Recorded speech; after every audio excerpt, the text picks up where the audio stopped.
আমরা দর্শকিতে যখন দেখছে যে ওয়াজ উফরে পড়তে আছে বুঝে বল ও কান না হোক তারা তখন এই গরম হইয়া যায়। দেখছেন না কয় বছর আগে 5-6 মাস আগে যখন ওয়াজ হইতো হুজুরে যখন ওয়াজ করতে লইছে হুজুরে ওয়াজ করছে সুরের বিরুদ্ধে, কইছে চুরি করা খারাপ, চুরি করা ইয়া করা, ঘর চুরি করা যেরকম টেহা চুরি করা এরকম কথায় কথায় কইলেছে বুট চুরিও খারাপ।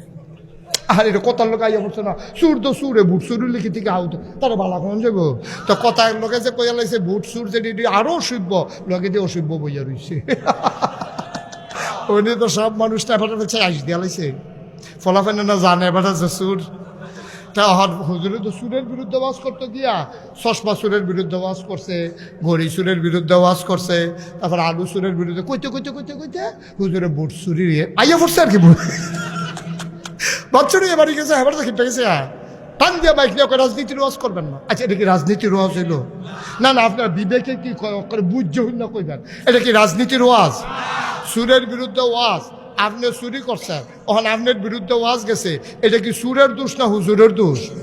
এটা সুরের দোষ। আপনি চুরি করেন কে যে আপনার বিরুদ্ধে ওয়াজ যায় চুরি সুরে চুরি করবেন এরপর আবার সুর কোন যাইতো না মগের মুল্লুক পাইছেন।